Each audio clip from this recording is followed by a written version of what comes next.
on Inside Media Weekly. Take one, I was much more enthused. Take two now of the show. A little less enthused. B minus. And here's Kevin Bastos. He's here. Yeah, thanks for coming back. We had this perfect moment, and it's now all gone. Sea Otter. Oh wait, there he is. Otter's. He's back. Okay. Justin was better again. Justin Pinto is here. I'm here. I made it. So where were we? What? Oh gosh. So there's the Sea Otters. Oh, so you were asking. Previously on the uncut edition of Inside Media Weekly. I saw some animal in Sausalito in the water. Could have been a sea lion, sea otter. I'm not sure. I was going to the intricate description. But yes, we had a lot of discussion. Now we're not going back. That moment has been lost. Humpback whales or something, wasn't that? The outtakes. Star Trek 4, right? We'll find it somewhere. Yeah. It was. Well, they shot it in Monterey Bay. It's funny to me. The one everyone knows and the one I would say most people love is like the worst Star Trek movie ever. Star Trek 4, except the first one. I do really enjoy Star Trek. I do like Star Trek. It's an enjoyable movie. Isn't it the even numbers are good, the odd numbers are bad typically? Yes. Wrath of Khan, great. Search for Spock. Well, now we're up to 10 and 11. Are we still on the good? No. I'm not counting anymore. Whatever. I don't know. I think that's good through like 6 or 8. Generations wasn't bad. That was 7. I don't know what one it was. I'm lost. Speaking of Star Trek, no, actually Star Wars. No. Sad news. Over the weekend, Gary Kurtz passed away at the age of 78 from cancer. He was, of course, the producer of the first Star Wars and Empire Strikes Back, and before that, American Graffiti. Before he had a public falling out with George Lucas. George Lucas seems to have a lot of falling outs with He's had people. falling outs with like his children. Everybody seems to be. I His don't know about that, but wives, yeah. Okay. Well, yeah, he did. children. Yeah, got divorced, and so, Only those that are close to him, or know him, or talk with him, or have had a meal with him. So of course on the Or Twitter, produce movies. you know, there's lots of people who their lifelong journey is to undermine everything George Lucas has done and everybody else's credit. So I ask you, There are others that place everything he's done on a pedestal. Right. And say it's amazing. and so are the first two movies different with Gary Kurtz as producer? Do you feel the effect of? Actually, that would be a good question overall. And say maybe do you feel the effect of the producer? I think we can agree that there's one particular producer, Mr. Bruckheimer, who his influence might be felt on. Does he direct a lot too? Thoughts? Bruckheimer? Yeah. I don't think so. Has he ever directed? Oh, Michael Bay does all. Michael Yeah. Bay seems to direct all those movies. I would say, isn't the role of the producer essentially financial backing and influencing decisions? Well, it depends. They also sometimes have a creative role. For instance, Gary Kurtz had influencing decisions. That's what I mean. Like influencing decisions through more or less money. I mean, really, that's the role of the producer. To sell it to money. What about the executive producer? Oh, that's the seller of the selling. I don't know. That's the, hey, well, if we put Justin Pinto's name on this movie, will you give us more money? Isn't it the executive Yeah. producer? When you win Best Picture, isn't it the executive producers? Hey! Here they come. Isn't it the executive producers who accept the award? No, usually it would be the producer. And that's what some people have mentioned, that if Star Wars, of course, was up for Best Picture, lost to Annie Hall, is that right? That year, 77? Do you remember the 77? Yeah, I remember being furious about it. I was 5. But What was threw Godfather things at the wall. 72, 74? 74. 72, 74? Yeah. But I believe Annie Hall was the winner of the year Yes, Star Wars it lost. was. But somebody, people were reminding that if Star Wars would have won, it would have been Gary Kurtz that would have gone up. Did they have executive producers in 77? Yeah, that goes back to like the 30s. Well, maybe it was just producers, not executive producers then. But the only film that Hitchcock directed to win an Academy Award. He wasn't a producer on. No, he just directed, and he never won for director, so he never received an Academy Award. The most iconic. No lifetime achievement. They never. He might have gotten a lifetime achievement, but but no. No, like actual. Open the envelope. Best director, Gotcha. Alfred Hitchcock. So most iconic director, certainly. And never got one. I was looking for history of Do you know the film he executive directed producers. that got the Academy Award for Best Picture? No. I bet Mrs. Frick does.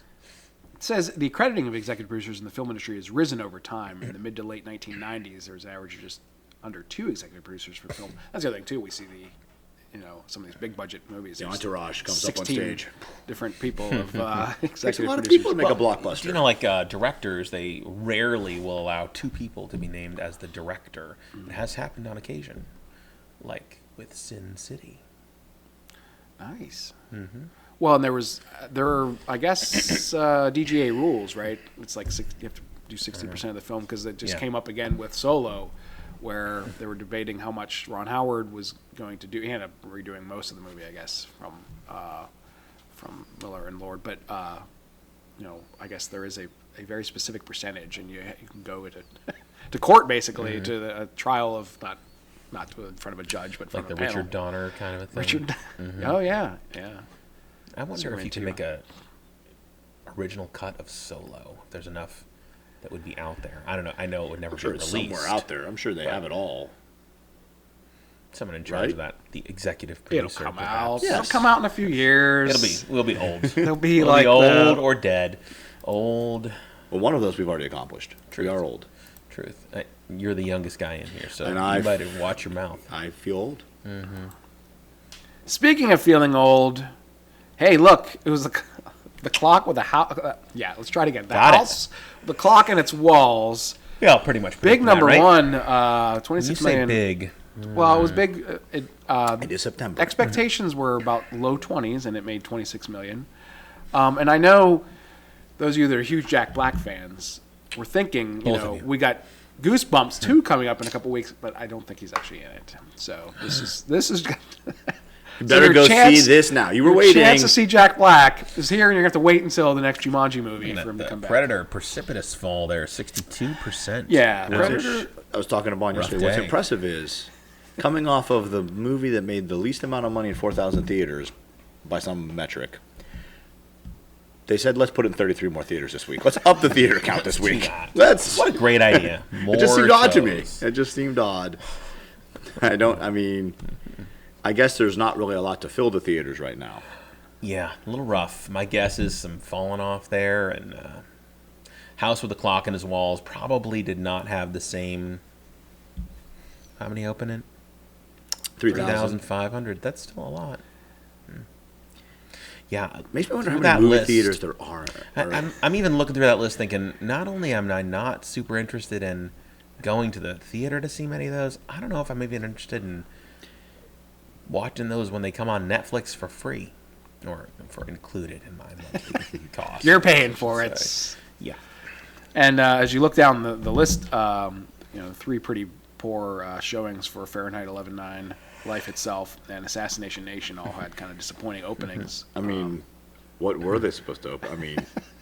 Yeah, I think Fahrenheit I did- 11/9 had like a predicted of 5 or 6 I or would say it something. was double that. But I didn't even know Fahrenheit 11/9 was coming out until I saw like a banner on something 2 days before it was coming out. Like there wasn't. I don't feel like there was a whole lot of buzz about any of these movies. September is not a buzzy time. I'm curious too, Somebody should put a good movie out. You could own them. You could own the month. with Owning the month with 26 million is not exactly owning it. We could have thrown Solo in here. We could have all waited for Solo now instead of before. Truth.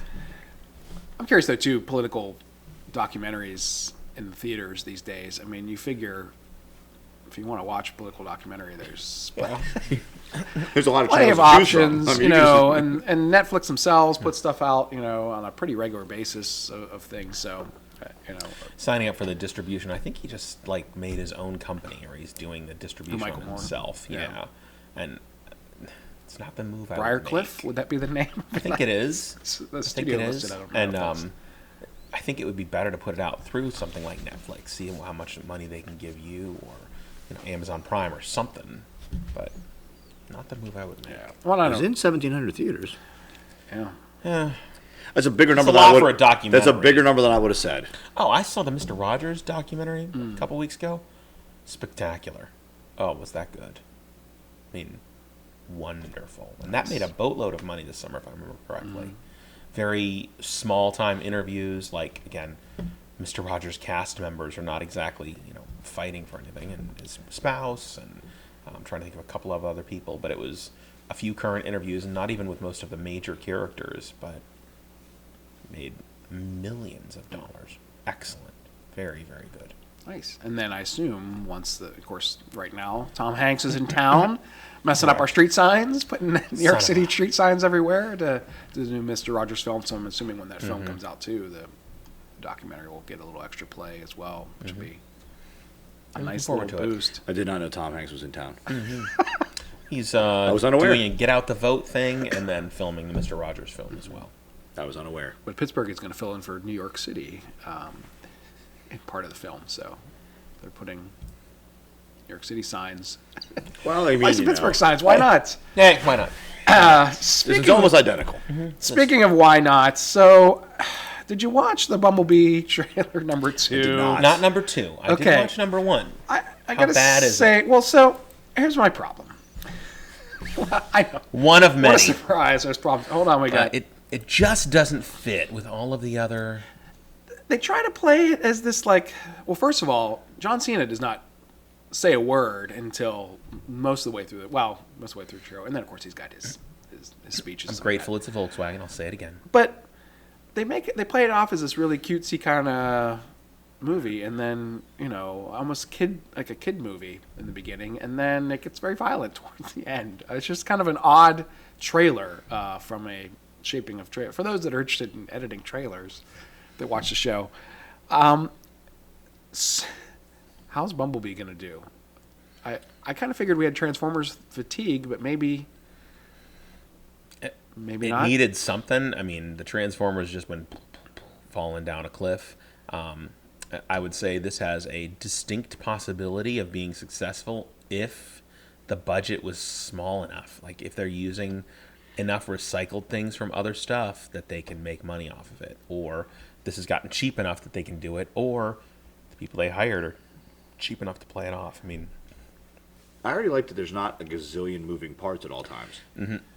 I like that, like, I'm watching this, it actually looks like the Transformers transforming. It took 45 seconds Yeah. to It's not just like, we're gonna show you 7, more like, turns. well, who was it? Michael Bay or whoever's like, well, there's 1 million movies. Okay, I can't watch 1 million things move. Like, you know what I mean? Like, No one can. I like it to, Now, the cartoon is not as good as I remember when you watch it. Well, have you been watching it lately? I've watched some of it a while ago, and I was like, this was not good. You know what's harder? G.I. Joe. Yeah. It's tougher. I could see that. But I shouldn't go back then. It's gonna. I remember scenes where there's Ruined like my childhood. 8,000 lasers going across in the same exact position, and then you've got one guy who's like deftly balancing and dodging beams of light. That's what I always look at. But yeah. So predictions on Bumblebee? Half of what the last one made? Really? Whatever the last one made. So this I'd is say not going to launch a half. Bumblebee series no, of. unless they mean- made it for cheap. If they did it on the cheap, then they got a chance. Well, John Cena, I mean, it can't. I understand. There's plenty of movies I've seen with great actors who are terrible. All I was just saying is, can we get The Rock? Oh, John Cena. He's like The Rock. He's like The Rock light. He's not as funny. He's not as muscly. He's not as well known. But a couple of Rock movies did not knock it out of the park. Scorpion lately. King, this could be, Yeah, could be. So, looking at the grosses for 150. Transformers. So the first Transformers was 319. I'm sorry. The first Transformers was 5.8 million. The cartoon Transformers the movie. But then live action was 319, and then 402 was Revenge of the Fallen. Oh, that movie's so bad. And then Dark of the Moon was 352, so that was 50 less. wow, these are impressive numbers. Then Age of Extinction was 245, so that was 110 less. And then Last Night was 130, 130. which So, is ooh, also 65 million. 110 less. So if you take 110 off of Not taking what's that. happened in the last two, the Bumblebee's going to make $20 million. No, it's going to be somewhere about Bumblebee's- 60, 65 million. It's interesting. Half of what the gross was. 65 million. That's my prediction.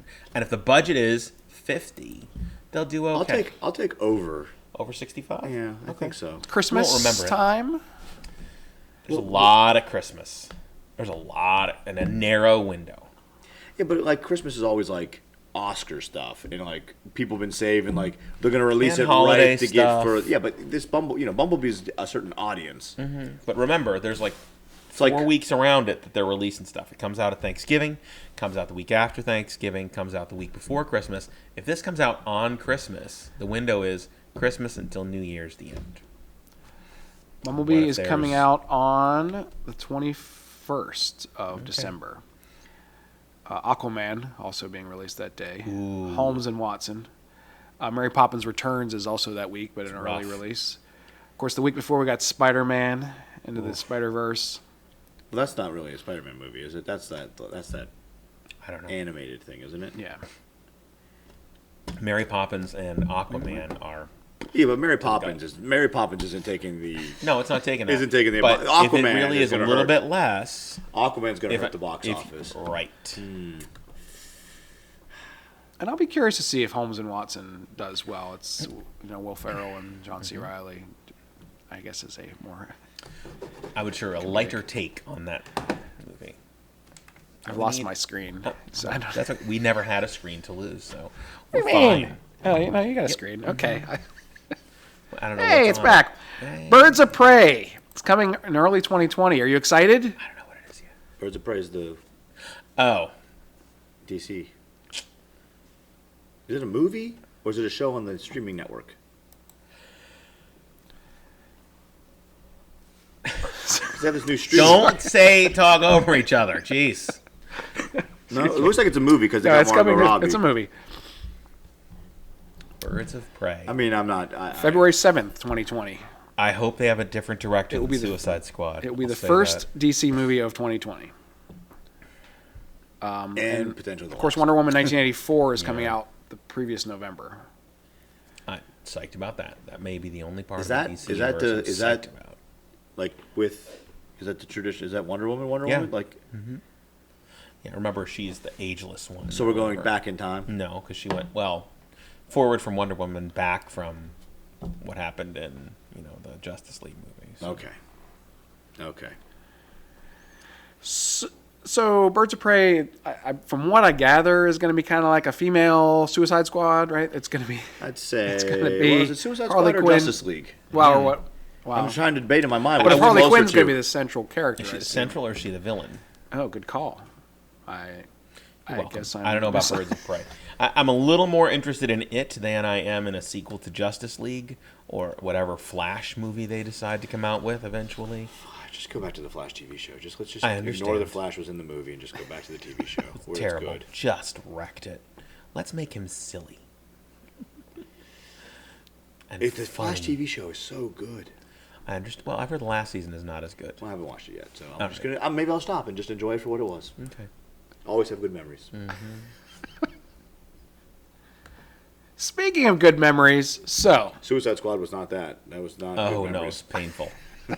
Painful. The hardest part for me was my two children getting into a comic book movie, and it was Suicide Squad. I was like, oh no. I failed slightly. Yes. Tremendous fail. Terribleness. Mel Gibson. That's called a transition. When you throw out the next topic like that, and it doesn't connect at all. So Mel Gibson's going to redo The Wild Bunch, which was, of course, Sam Peckinpah, the 1969, I believe. 1969 Western. Of course, anybody that's a film buff remembers how it kind of changed drastically styles of editing. Of course, when it came out, it was kind of there was a lot of controversy because it was very, very violent. But the shootouts and stuff like that are incredibly. They're multi angles. You've got the slow motion and the fast and the and stuff like that. It was kind of very groundbreaking for 1969. Just the stuff like setting it up and looking at like breaking that line of action and effectively where audiences could keep up with that. That's very complex. So It's your case study for that. So obviously Mel Gibson, pretty astounding director. I'm trying to think if he's made a real flop, and from the directing standpoint of things. No, that was Jodie. I mean, Apocalypto, I guess, is probably his biggest, maybe perhaps his biggest fail. Most of the stuff he's been associated with since the recorded release phone calls have been Yeah, but he did do the Hacksaw Ridge. Yeah, a couple years ago. Was it Hacksaw just Ridge? 2 years ago? 2 years ago, the nominated for Best Picture. Mm-hmm. Was Spider-Man? Wasn't Spider-Man in that? Wasn't that Garfield kid in that? What's his name? Andrew Garfield, right? Yeah, wasn't he in that? I don't remember. Yes. Yeah, he was the lead. I'm trying to think if there was. I'm thinking of the one he did where he was an actor as a puppet. Jodie Foster, I think, directed that one. That was so bad. As a puppet. I Oh, you don't remember no that? idea what you're talking about. Oh gosh, yeah, I'll look back. He was a crazy person, and he used his puppet to talk to people. Oh my god, it was so bad. So I could find it. So he directed Man Without a Face, Braveheart, Passion of the Christ, Apocalypto, which is still very interesting, but probably, like I said, probably his biggest flop, Hacksaw Ridge. He is prepping Passion of the Christ sequel, I guess it would be, in essence. Kind of odd. That'll be more successful than Titanic 2. And then I think in the story it did mention he's in the middle of doing another war movie. It was called The Beaver. I do not recall that one. Oh, Never heard of it. The Beaver. Here it is. What year was that? 2011. Okay. Yep. So he's currently working on Destroyer, which is going to be about the Battle of Okinawa, and of course, starring Mark Wahlberg. So Oh my guaranteed gosh. success. Yes. Co-directing with M. Night Shyamalan for more. We're gonna Trying to really make tell no this. one want to go see this. We're gonna movie. really tie it together from a lot of. Are there any people who've been in like a controversial thing lately and been fired? Maybe recorded somewhere. I don't know. What about M. Night Produced Shyamalan's by new- Harvey Weinstein. Maybe. Isn't a whole new Glass and the Unbreakable 2 and Oh, yeah, all great. the tying together of his universe? Thrilled. I'm excited about that. Yeah. By the way, The Beaver was only in 22 theaters and made $970,000. I saw it. I did not go see it in the few, theater. the proud. You contributed. I viewed it on a DVD Okay. or something. Yes. Okay. It was an odd movie, and directed by Jodie Foster, if I remember correctly. And I believe she acted in it as well. Oh, I saw her on the cover. Yeah, I would say she of was the there poster on the you showed cover. us. Directed by Jodie Foster. Wow, Mel Gibson, Jennifer Lawrence, Jodie Foster, and Yes. Anton Yelchin, who's Yeah, now deceased, passed. but weird film. Yeah, you read the description. I take it that laughter, that chuckling. Well, I Those of you at home looking can at look Box this Office up. Mojo, I was, obviously Mel had he's had some public issues. Oh yes, But I forgot it had been 7 years between The Singing Detective, which was his last, I know it was a little film, but really Signs was the year before, to Edge of Darkness, which was going to be kind of his dark comeback. And then after that, The Beaver, Machete Kills, Expendables 3, and Daddy's Home 2, as far as... Expendables. I forgot all about that. The Expendables. As far as... I saw Daddy's Home 2 as well. You said it was no good. Unmemorable. But you did remember you saw it. Yes, it had opportunity to be great. I mean, John Lithgow played one father, and Mel Gibson was the other. Mel Gibson was Mark Wahlberg's father, but it had it had opportunity to be great, and it was not. But that may have led to Destroyer, him getting up, Yeah, meeting there up were with Mark some Wahlberg. off-color jokes and long, Really? lengthy off-color jokes. I mean, Wow. Scratch that off my list to see. yeah, I would. I'll not, save my time. Uh-huh. Watch something better. Yes. Well, anything. Actually, as I look at his lifetime grosses for directing, Passion of the Christ, of course, monster success, gajillion $370 million. Braveheart. He's right? never broken $100 million other than that. Braveheart made $75 million at the box office. Now, adjusted for inflation, it's $160. But No, you don't adjust anything for inflation. Hacksaw Ridge was $67. Unless you can tell me how many tickets. Just tell me how many tickets were sold. Then I'm impressed. I don't want to adjust it for inflation stuff. Apocalypto was $50 million, and Man Without a Face was $24 million. Like, what kind of data did that? Is it? We know that 75,000 people saw Gone with the Wind in the afternoon, and they didn't have to. Like, who goes to see the movies when? I don't like that adjusted for tickets stuff. sold Like at Black box Panther already has offices. like adjusted for inflation. Have we changed that much since talked about that. February? Yeah, apparently. Speaking of change, here's a headline I've always wanted to see. Looks like Godzilla 2 may be plotting a connection to Kong Skull Island. I watched the beginning of Kong Skull Island, and it was really good. Was this the one you fell asleep? Oh. Did you say you fell asleep? It was, No, it was awesome. Like, I watched it with my 11-year-old. I was Yeah. like, oh, maybe I should not have watched this with my 11-year-old. I started it, and I just was flipping through the channels, and it was late, and I was like, if I watch this, it's going to go far too late into the. So I had to I couldn't go on. By the way, you want to take But a I do poll? own it. I mean, I own it. I should just pop it in and watch it sometime. Yeah. It is really. It was I was excellent. really into it for the first 45 minutes. Yes. Mothra. So, Next. who's the company that's behind this? Warner Brothers and Legendary Entertainment. So they're trying to create this MonsterVerse, and of course, Not the Universal Monsterverse that sort of fell away, right? You're talking about the Mummy and stuff. Yeah. Yeah. They're putting it. They're going to bring it back, and you go. Remember? I hope, and I hope it's better. Don't call Tom Cruise up. yeah, isn't it amazing that they kind of was put all a their eggs in that disaster. basket, and they just thought this is going to be the launch of something new. Of course, we've got Godzilla vs Kong is coming in 2020. Yes.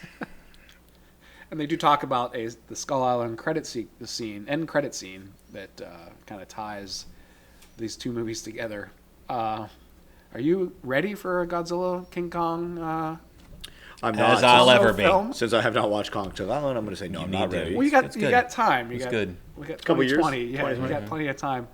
Be here before you know it. And speaking of things we really, really wanted, Charlie's Angels reboot is coming. Elizabeth Banks is directing it. I was not part of any of the last boot at all. She has a day one picture of the film Clapper, so you can be excited that we got Charlie's Angels coming back as well. Okay. And actually, I didn't realize Elizabeth Banks was directing now, but I guess she did. I did not know she directed Pitch Perfect 2. Was her first film, and now she's moving on to Charlie's Angels. She was excellent in those. That sideline judge thing commentary. Whoever wrote that really did a good job. This weekend, they're just counting down the time here. So this 30 weekend seconds. we've got 4 big films coming out. Define big.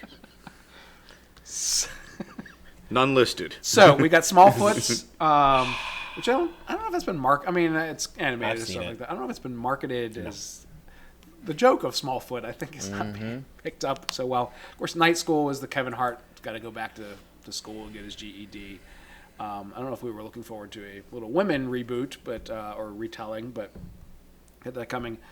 And then Hellfest has this as its Hellfest. tagline, by the way: a masked serial killer turns a horror-themed amusement park into his own personal playground, terrorizing a group of friends, while the rest of patrons believe it is all part of the show. That could be great. Unfortunately, it's not going to be.